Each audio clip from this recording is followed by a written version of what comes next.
that means is from us,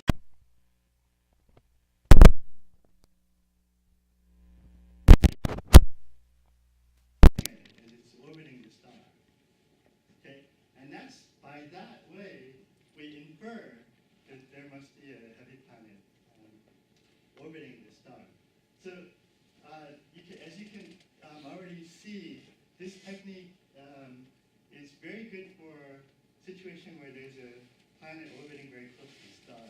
Not so good if the planet is orbiting very far out because it doesn't tug the star very much. Nevertheless, it's been amazing that using this method, we've been able to find hundreds and hundreds of planets that are orbiting at very close distances. All right? Already, that's a startling fact because it's starting to show you that that situation, which is very, very different than our own solar system, and it's telling you that our solar system looks like it's not really a typical kind of planetary system. We're the odd man out. Okay, maybe that has some implication for life, for habitability. We don't know yet, but it's important. Okay, the second method is called the transit method, and basically it's looking at eclipses. What you're looking at the bottom here is a photometric flux. You can split the beam and get spectra out of it if you want, if you have enough light. So basically, it's utilizing the fact that as the planet orbits its host star, if it's just in the right orientation, for example, we're looking at it from side on, as it orbits, it'll mask out some of the light from the star. That's called primary eclipse. Also, when the planet goes behind the star, from our point of view, it's called a secondary eclipse, and that also tells you information, right? Because before the planet goes behind, you had combined light. When it goes behind, you lose some of that light. So there's a secondary dip in the photometric flux. Okay? Here's the current number, 434 transiting planets. So an incredible large number already. Okay? Transiting method is important because the Doppler technique just tells you only orbital information. Okay? It's great for determining the orbit, but it doesn't really tell you too much about the actual properties of the planet.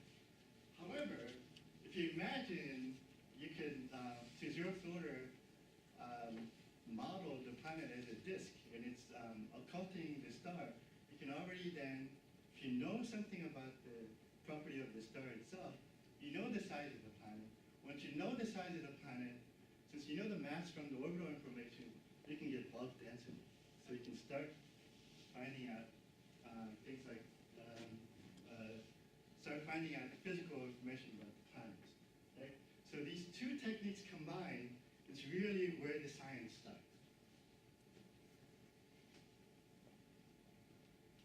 Okay, just a little bit of background info on exoplanets in general.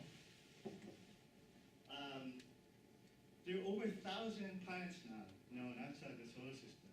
Actually, I stopped counting at 33. You know, and there's still more to be discovered. There was a space-based telescope called Kepler. It's now finished its mission, but the data is still lots of data to be analyzed. The data hasn't been fully analyzed. So that number, 1,070, will probably go up by many, many times. Okay, we already know the planets that we detected have masses in a range to something like slightly smaller than the Earth to tens of Jupiters, up to about 50 Jupiters.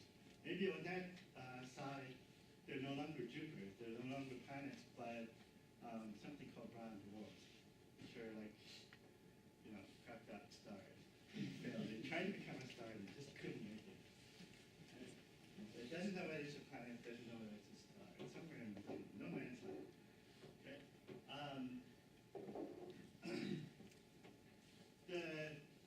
mentioned that our, these planetary systems are very unlike our solar system. Just look at the semi-major axis, which is the distance between the star and the planet. Earth is exactly 1 AU from the sun. Okay? The ranges here, we're talking about 0.005 AU, all the way up to 3,200 AUs. I don't know if you get a feel for these numbers or not, but the sun is 0.0045 AU.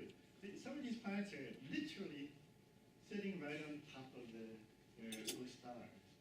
Okay? We don't know how they got there. We don't have a theory that says you should see a planet there. They should. Maybe it's on its way of getting gobbled up. We don't know. Okay? You can have a feel there if you like. Moreover, if you look at the eccentricity, which is the shape of the orbit, right? A circular orbit, like the Earth is in circular orbit around the sun, is the eccentricity of 0. Eccentricities on these planets go from 0 all the way up to 0.97. Now, 1 means that the orbit is parabolic. It's not bound to the star. Right? It'll just go shooting out. This is 0.97.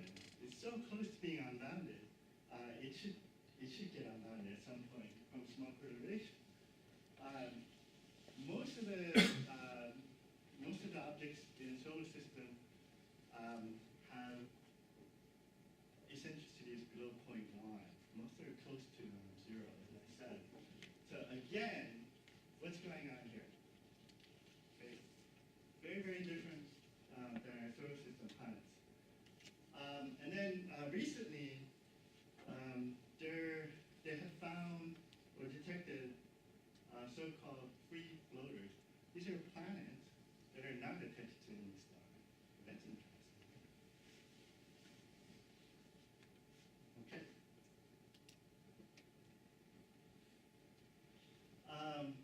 This is just a show and tell side. Just the same information presented maybe more succinctly. These are other planets that are known so far.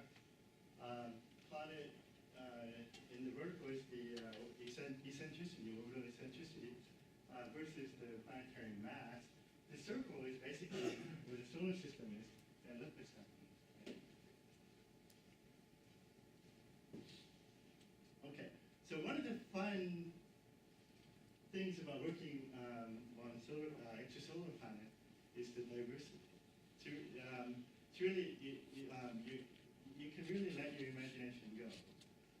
And you'll be okay, because, weird planets exist, and it's fun. All right, but as I said, now we're able to go beyond just detecting them, just characterizing their orbits. Now we can start to do science.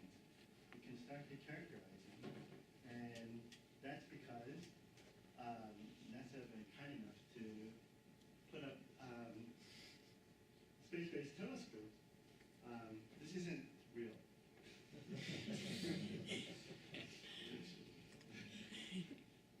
No, the JPL guys are really good at making this. What you're looking at is an artist's conception of what a space-based telescope might see on a planet, close-in planet. And you would see a light curve like this, and what you're seeing is the flux. The reflected flux is function of its phase in the orbit, or as function of time.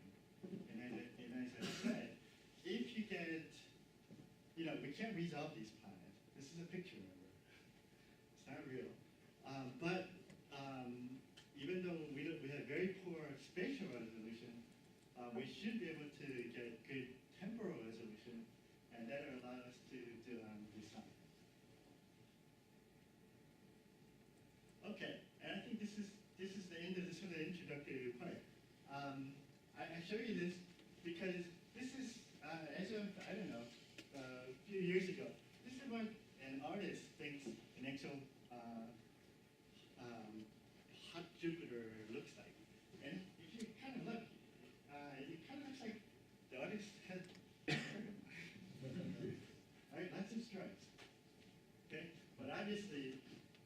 its star is very, very, very close to the planet than our sun is to Jupiter. Okay. Keep that in mind, right? Pictures are great, but what do they really look like? Okay. In order to answer that question, now we need to figure out something about their dynamics, particularly their atmospheric dynamics, their circulation patterns and weather, the temperature distribution, because all that affects the flux that you just saw, and the flux is a function of time. Okay, and ultimately, if you want to sell this stuff, you have to get back to habitability. So that takes you into climate and so forth.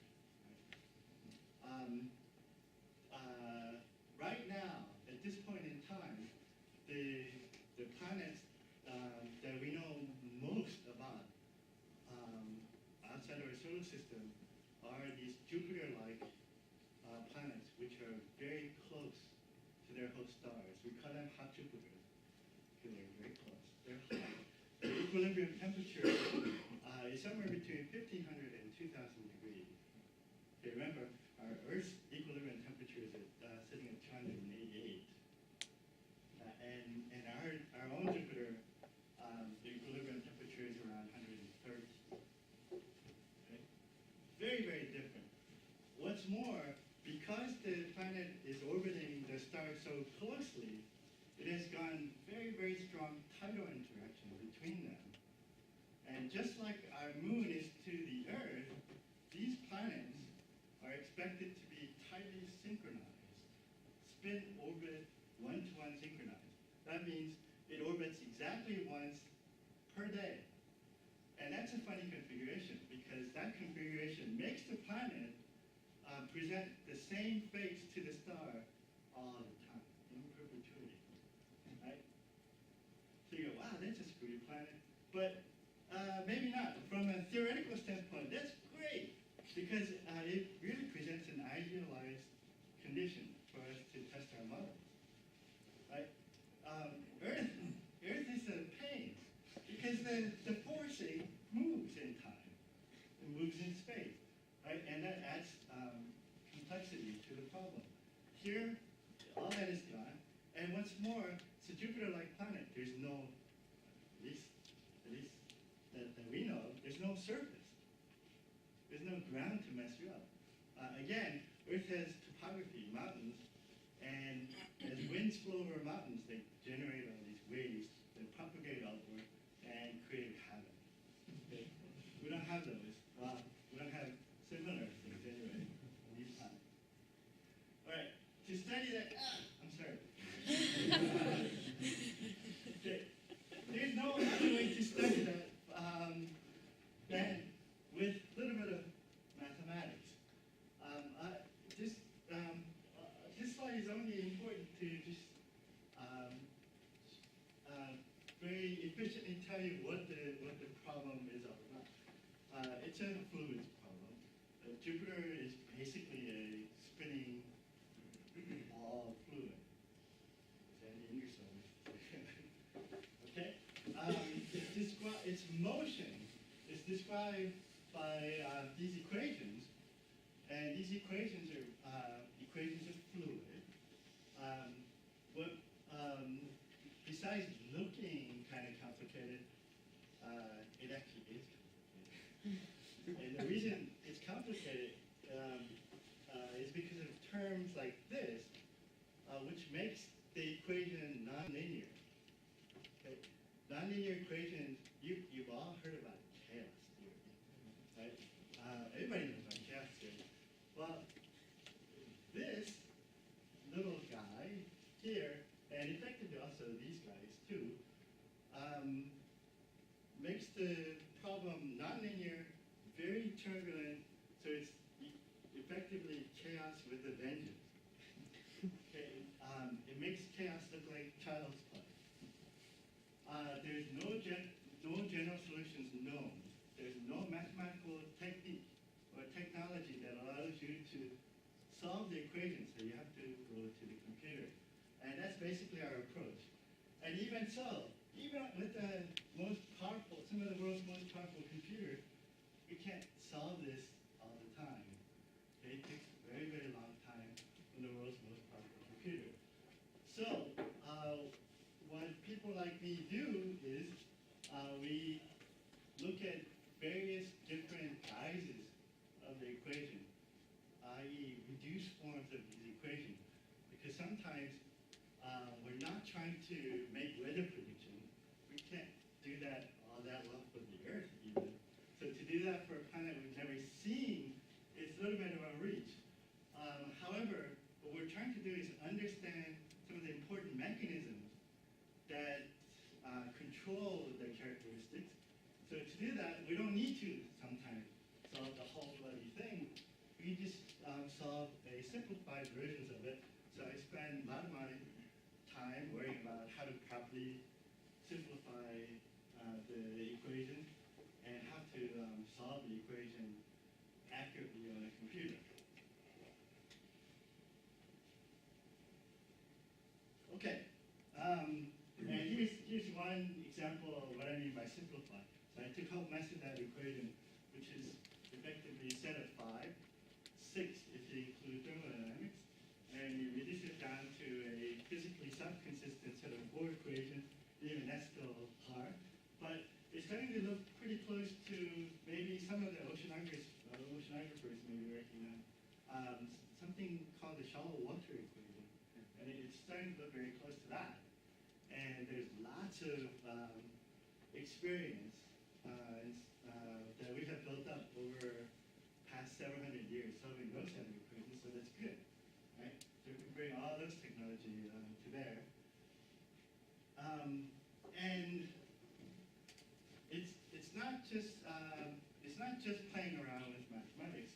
It actually seems to work pretty well.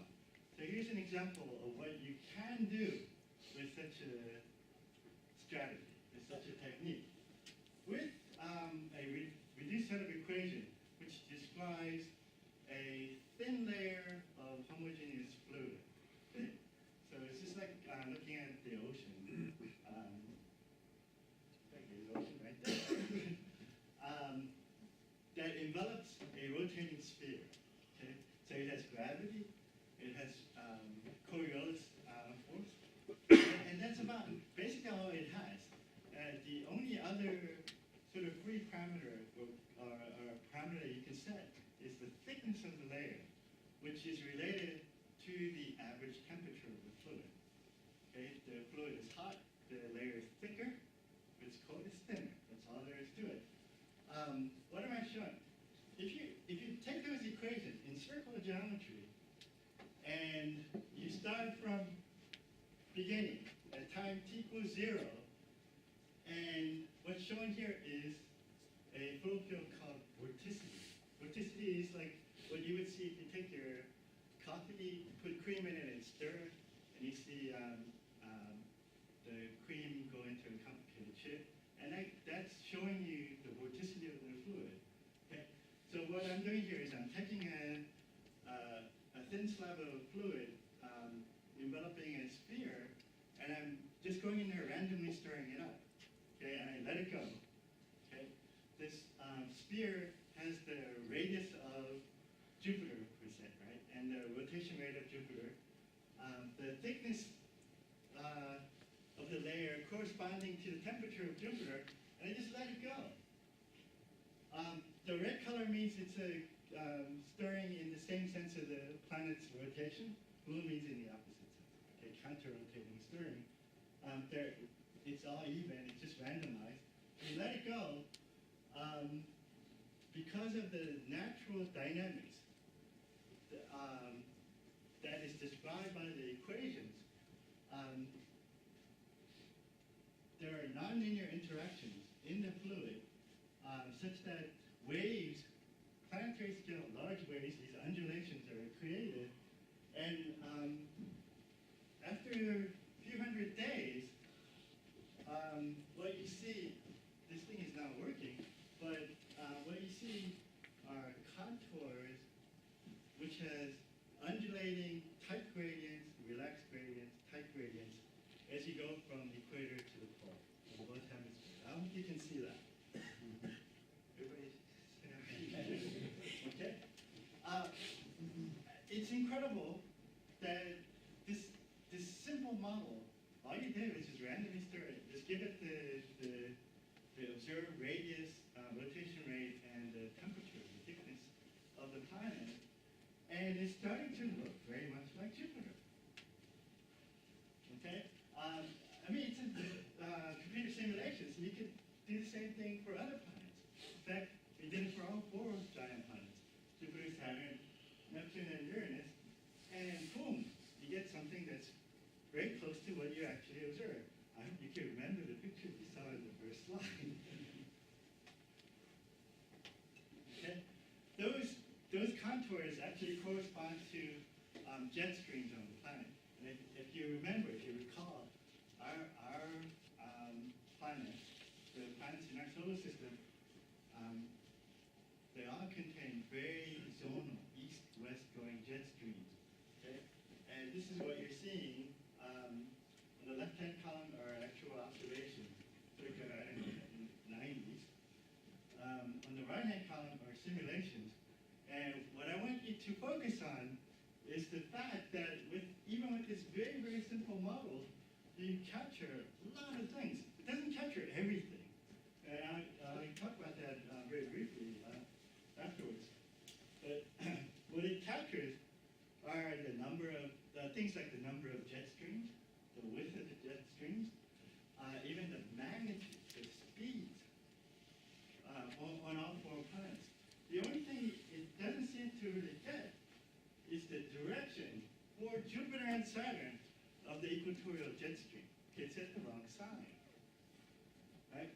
However, and this is the beauty of doing too, right? If you look at the equation, you understand the equations well enough.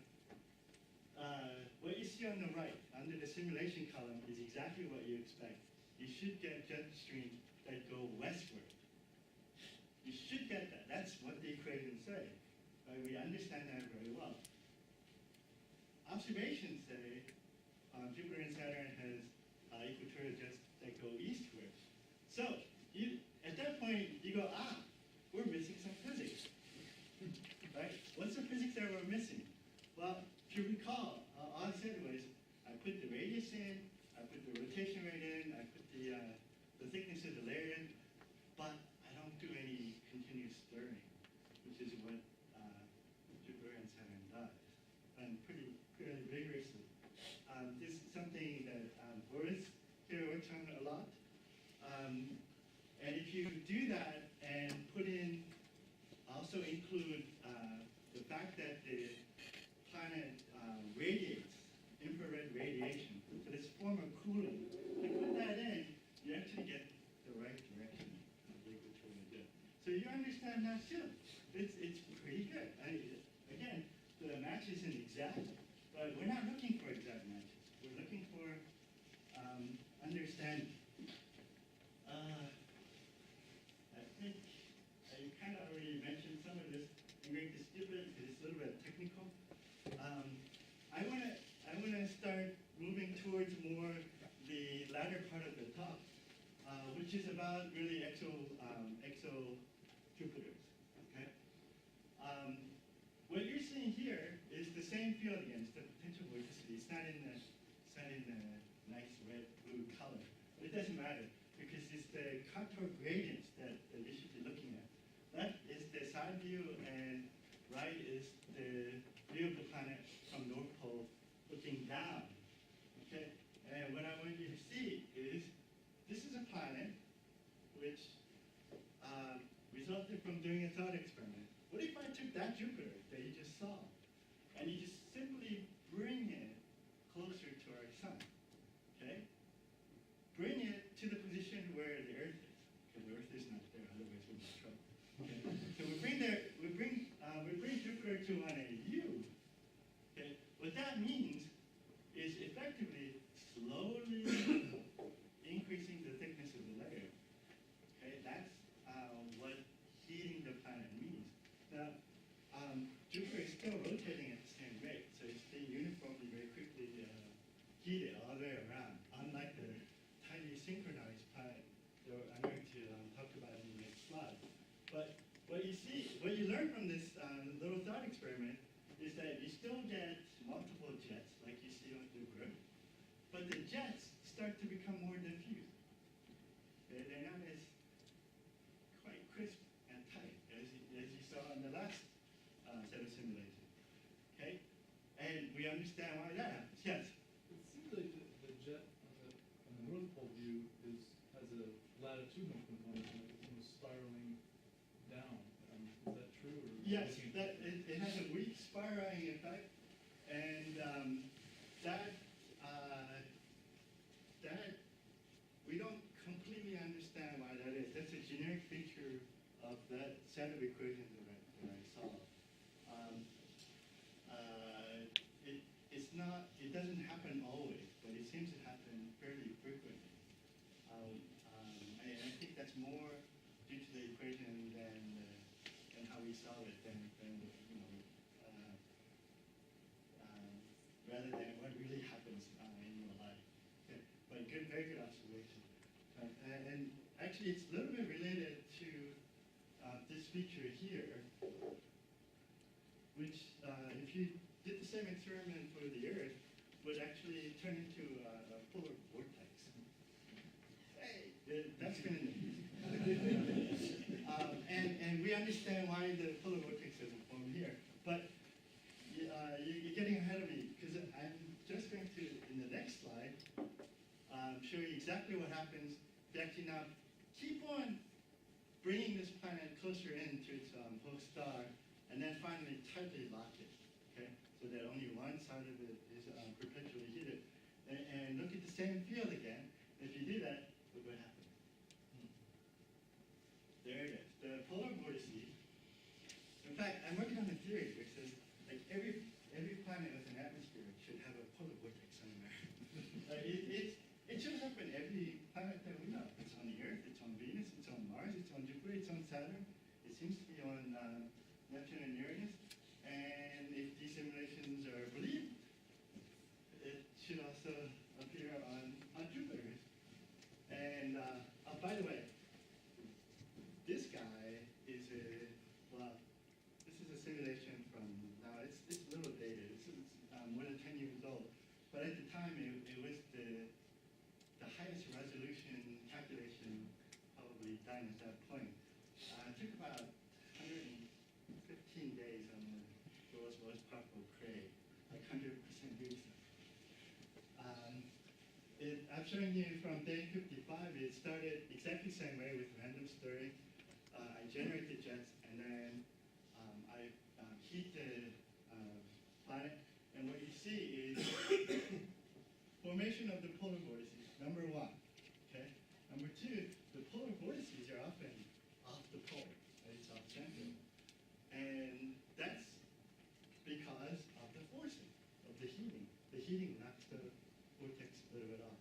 What is it about the hotness of the planet? Well, the hotness of the planet actually makes the layer very thick. And dynamically speaking, thick layers tend to make the fluid communicate globally. Far away, it can feel another part of itself very far away. In fact, almost to the opposite side of the planet. So I'm going to show you in the next slide what that means, but keep that in mind. Before I do that, I just wanted to point out hurricane formation, something that should be very close to home here. These are planetary waves, or Rossby waves, and they're responsible for things like the weather on this planet. And so there's really good, complicated weather systems going on. On the right-hand side, you see the effect of the forcing in the elliptical shape of the jet stream. Let me talk about the right-hand side first. So the right-hand side is longitudinally average flow field, and here also, even though this Jupiter is rotating much more slowly than our Jupiter, it's still dominated by that rotational effect. So it creates jet streams. Now the jet streams are different looking. There are only 2 or 3, just few jet streams expected on hot Jupiters, but they're still very zonal. Okay? Not as zonal as our Jupiter, but nevertheless still existing. On the left-hand side is the vorticity plot again, looking from pole down. And I just kind of wanted to quickly explain one mechanism, how the polar vortex can be formed. And it's actually a very simple angular momentum or vorticity conservation. It's a very fundamental conservation law in fluid dynamics and indeed in mechanics in general. If you start with just a random patch of plus or minus vortices, or vorticity, or in this case cyclones or anticyclones, the like sign vortices want to merge. Okay? When they merge, they do so concomitantly by spitting out these filaments, just like real hurricanes here. Now those filaments are very thin. They're very small scale, so they suffer dissipation much more readily than any other parts. You lose them, but you have to conserve this quantity. How do you do that? You have to go up in latitude where there's more of them around.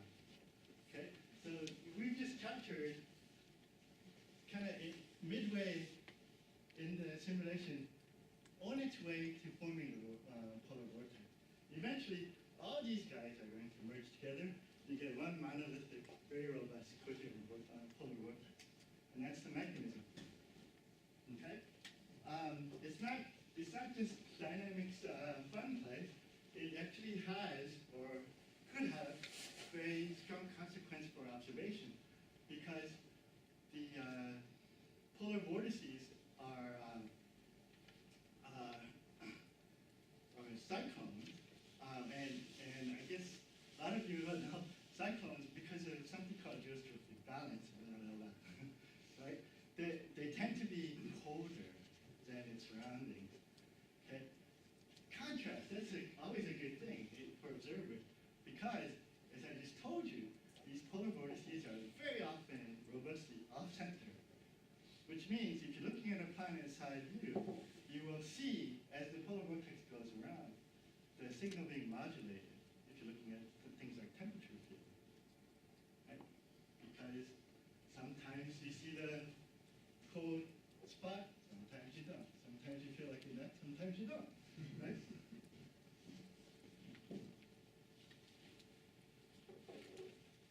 Okay, I just have maybe 10 minutes left, so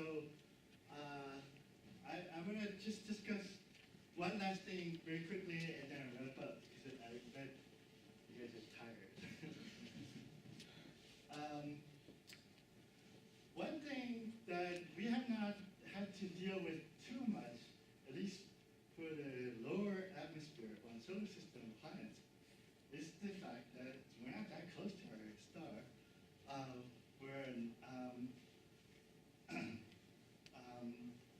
We're pretty effectively shielded from the shortwave radiation of the sun because of our distance, and also because we have things like pollution and all sorts of these guys, they're not in such luck. In fact, because the flux goes like the square of the distance, if you're 20 times closer in, you're going to be, 10,000 times higher flux, receiving that much shortwave, ultraviolet, so that's both XUV and EUV radiation, very, very damaging radiation. Why is that important? Well, it's going to ionize the atmosphere. So all this time we've been talking about neutral fluids, uncharged, unmagnetized fluid. Can we get away with that for hot Jupiters? It's starting to look like not. That's a little bit of a bummer, because once you throw magnetic field into the fluid, the conservation properties change. It's a whole new ballgame. Well, I guess it's good for me. More things to do, more fun. So, you sit down and you think about that, and you go, well, actually, it's no problem. Never anything's ever a problem, right? Because, and let me make the point just from using a simple model that we talked about, the shallow water model. This is a single fluid layer, right?